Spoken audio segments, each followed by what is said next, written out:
Zillow to prohibit listings that are privately marketed. Zillow and eXp announced consumer-first commitment to real estate transparency. The business case for exclusive inventory. As new real estate listings rules take effect, will buyers and sellers benefit? NAR new IDX rules move us closer to another lawsuit over CCP. Good God, things have been crazy for a few weeks ever since NAR came out with the now famous delayed marketing exempt listing option with respect to CCP. Now, in my last video, I talked about that. I broke down CCP, the clear cooperation policy, and I broke down this new delayed marketing exempt listing process, which is spelled out here on this graphic. And what I told you all is I would be back with my position. So I was planning on filming this today anyway, and then all of a sudden last night, boom, Zillow comes out and says, if you do any private marketing publicly, but private meaning off of MLS, and then it doesn't sell and you want to go on Zillow, you can't do that. That's a hard position. And eXp, the first major brokerage to commit not only to that, but basically said, Leo Pareja, who's right there, okay, very talented CEO, expert in all things real estate, and an extreme expert internationally with how things work in other countries. So he is deeply concerned that our American real estate system is just going to fall apart, which would be horrible for buyers and sellers. That's his biggest concern, and that's why it's no mistake that eXp is the first company to commit. And I'll read this headline in Bloomberg last night. eXp Realty, a vocal advocate for transparency in real estate and the #1 brokerage by transaction count in the U.S.,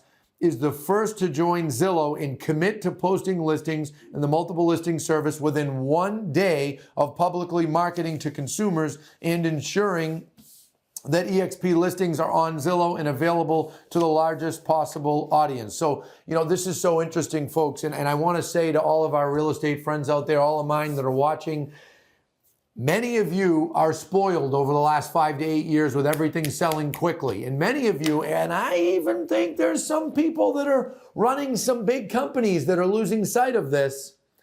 Many of you are forgetting the days of 15 years ago, 12 to 20 years ago, where homes didn't sell immediately, where it was deeply concerning to even get a showing on your house. Your seller would go ballistic if you weren't getting action on that property. Well, we're headed back there in many markets, okay? In the Northeast up here, still low inventory, but it is increasing. Buyers have more hesitation. In South Florida, or really all of Florida, Texas, other southern states, they have higher inventory. And the pressure from sellers to expose properties across all channels goes up in the market we're headed into.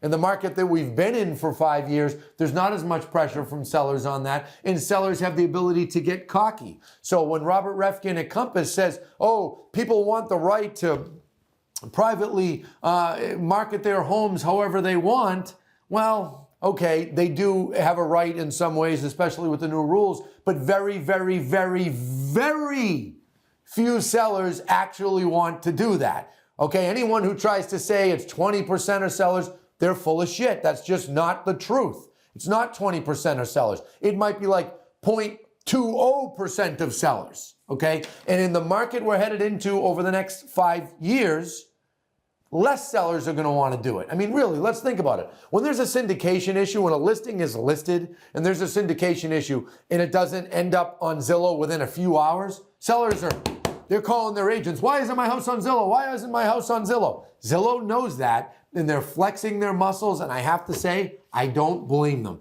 I think this is a brilliant move by Rich, Lloyd, Jeremy, Errol. These are smart people. And what's interesting, and the irony, so many in the brokerage space connected to NAR have been criticizing Zillow for many years, and I've had mostly a good relationship with them. We've banged heads like any company will do with any vendor on occasion, but I've had mostly a good relationship with them, but I've respected their intelligence all along. And I've always said these are smart people. The move they're making here is brilliant, and the irony is it's somewhat going to save organized real estate, which is good for buyers and sellers. So the NAR people who have been against Zillow, they're waking up this morning going, yeah, maybe Zillow's not so bad, okay? Think about it. What would I have rathered? And I promised you all I'd give my position in this video. I would rather CCP stay the way it was. I think that it was a good policy. I think it was put in place for good reason. And I did reevaluate that decision a few times in the last year. But I think it was right. But think about it. NAR was caught in a bind. They got the DOJ breathing down their throat saying sellers should get choice. Robert Refkin's out there screaming from every mountaintop, it's not clear cooperation, it's forced cooperation. Sellers should have a choice, seller choice. Then he's also saying things like, it hurts a seller to have days on market. It hurts a seller to have price changing history. Oh, okay. But it hurts a buyer if you don't show those kinds of things. Look at Florida right now. There's higher days on market everywhere. Many markets over 100 days on market. The buyers deserve to know. Buyers are a consumer here that should be concerned about as well. We shouldn't just say, oh, it's all about the sellers. Now, I understand some posturing with that with Robert, trying to help as big agents in big cities, et cetera, but that's an issue. And buyers are due that transparency. Our brilliant general counsel, he sent myself and Jerry, who's in the next room, a video the other day. Not a video. He sent an email and he said, I said, NAR's in a bind. And he responded and he said, if they provide more transparency to buyers, then they hurt seller choice. If they provide more choices to sellers, then they risk freezing out certain buyers. No way to avoid the dilemma.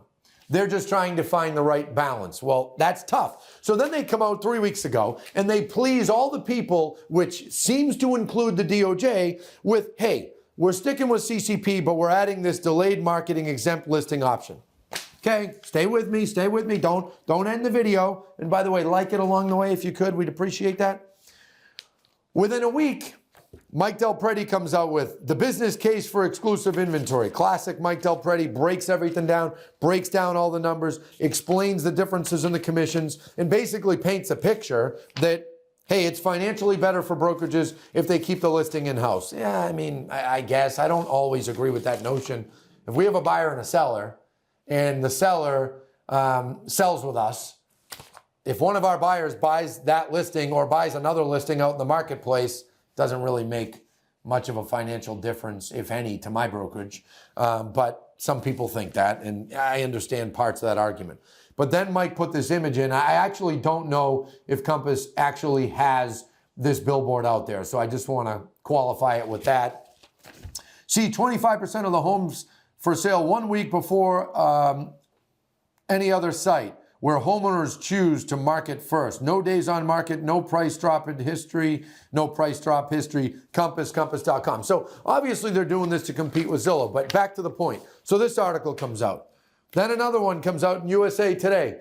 As new real estate listings rules take effect, will buyers and sellers benefit? You got Stephen Broback. Here he is. If private listings increase, the market will become more chaotic, inefficient, and subject to manipulation. He's right. See, the funny thing about Broback is this guy was on the right side of things for many years, going all the way back to buyer agency. And then he ruined his credibility when he decided to take Ketchmark's side. He's a senior fellow at the, some consumer policy center. Who cares? But the point I'm getting at is he's right about what he said here. If private listings increase, the market will become more chaotic, inefficient, and subject to manipulation. So he's in the USA Today saying that. And, all these publications, they take quotes from him because he's a consumer advocate, but then he took the other side, which screwed buyers in the big case. But anyway, I'll move on and get my blood pressure back down. So then there's more to the article. Buyer choice just got really limited. The point I'm getting at in showing you all this is NAR can't win. Let me keep going here. This is the USA Today. This creates a new category that is exclusive and restricts transparency. Now remember, these are articles post NAR coming out with this. We believe the rule change opens the door to increased housing discrimination and allows sellers to restrict public access to critically important information with regard to housing availability. This is why CCP went in place. Inventory was going down. It was getting more tempting for brokerages to hoard listings. And that's why in November of 19, this was voted on and went in place in the spring of 20. I was there. I could go on and on reading quotes. Here's another article. This is by Daryl Davis, very talented real estate trainer. NAR's new IDX rule moves us closer to another lawsuit over CCP. So he came out hard. I chose not to come out as hard because I understand the position NAR is in. They can't win. Just like Mike said, provide more transparency to buyers and you hurt sellers' choice. Provide more choice to sellers, you risk freezing out certain buyers. Daryl Davis comes out with this. Then James Dwiggins, great guy, smart guy, he's screaming from the rooftops, which he doesn't even need rooftops. He's like 6'8". But anyway, if you read this, he's telling a wonderful story about the history of his family in real estate. And then he explains some good things. From day one, I have believed the clear cooperation policy, except for the office exclusive carve-out in parentheses, has been about protecting home buyers, sellers from exclusionary and predatory practices. It provides complete transparency into the U.S. real estate market. Leo has said the same thing. And has helped prevent steering and redlining because everyone has equal access. Well, that's my argument. That's Leo's argument. That's James' argument. And if you read this, it's quite an op-ed. He put it into Inman. And then he says here, but now we're creating an entirely new category called delayed marketing exempt listing that more brokerages will use. And then he talks about more large real estate brokerages launch their own exclusive programs. I'm going to talk about that in a minute. Pulling more inventory from MLS and the general marketplace. They'll be forced to do it to compete. Yeah, they'll be forced to do it, no doubt. I said that in one of Refkin's posts. I commented. He said, oh, it's going to be funny when CCP, this is like a month ago. It'll be funny when CCP comes undone and then everyone's jumping on the bandwagon to have their own internal system. I said, yeah, that's capitalism. You force us to do it, we're going to do it. Now, we don't have to create our own new system here at Lamacchia Realty. We have had a Lamacchia Link system here since about 2018, and it has been used to match our buyers and sellers in our system before and during when they're on the market. We have hundreds of thousands of buyer leads in our system. We have thousands upon thousands of seller leads. And Dave Caroli, our head of sales and operations, he came up with a genius idea years ago. He said, why don't we have a system that's matching? So, you know, it's funny. I read this article in Inman. As brokerages rush to launch their own private networks, we're not rushing to launch anything. We already have it. We're a step ahead and we're ready for this. But even with that system, the overwhelming majority of our listings have gone through MLS. I mean, why wouldn't they? It makes more sense. It's better for the seller, blah, blah, blah, blah, blah. Now, back to the article. Zillow to prohibit listings that are privately marketed. I want to pick this apart for you all.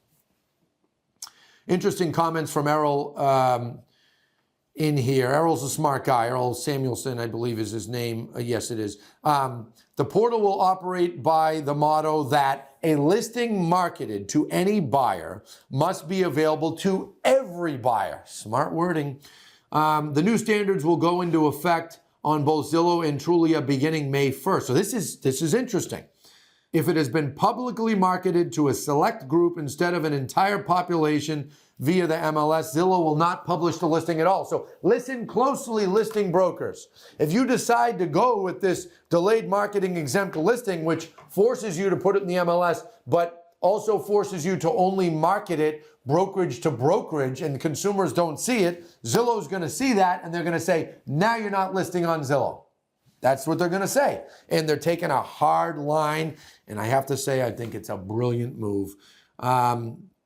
Errol went on to say, the fact of the matter is this policy applies to any status. It could be a coming soon. It could be a delayed marketing. It could be an active listing. Yeah, he's saying it applies to all, but a brokerage marketing internally within their company, they're not going to be able to police that, no matter how good they are at tech.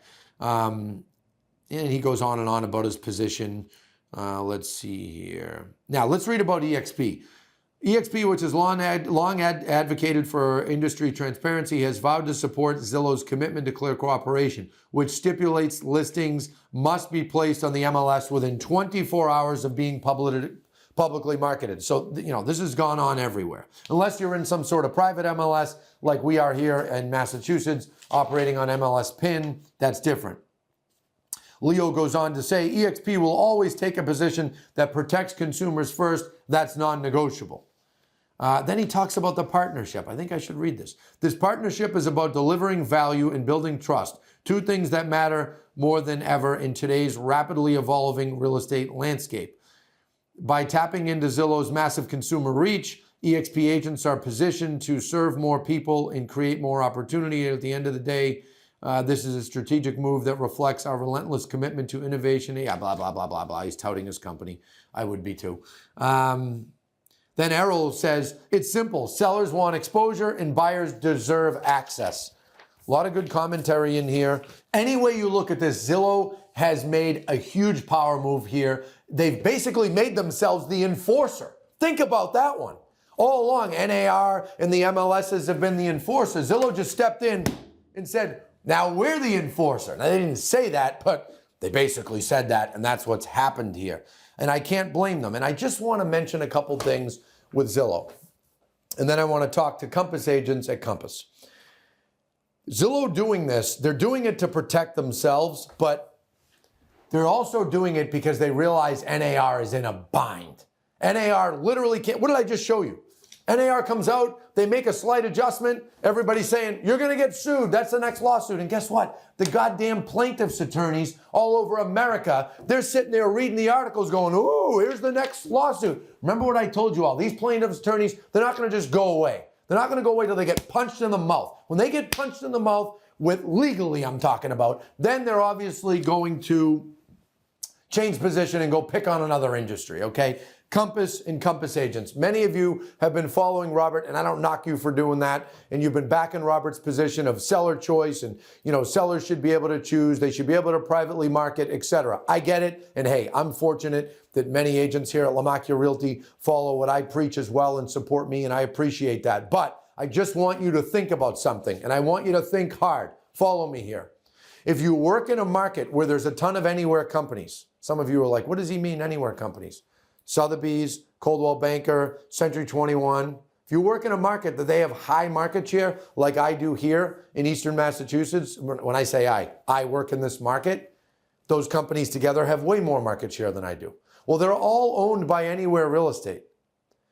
Anywhere is working on creating an internal system to market properties cross brands. Think about that one. So let's say in some markets they've got 30% market share. That means you as a Compass agent or Lamacchia agents or whoever, you're going to have restricted access and you're not going to be able to reach 30% of the properties that are out there. It's not good for buyers and sellers, and it's undoubtedly going to be harder for the small brokerages to compete. Luckily, in most of the markets that we're in, we have pretty strong market share, and I feel confident. But there's always some markets that we're new in and we don't have as strong a market share. So think about that as a Compass agent. Watch what you wish for. Think about all the co-brokes you do with Coldwell Banker, Century 21, and all those companies. Well, if they band together and they market the listings only to one another, now you don't have access to those listings for your buyers. That's a problem. And that's something that everyone should be thinking about. That's it, folks. Good luck. Stay tuned in. Happy home selling.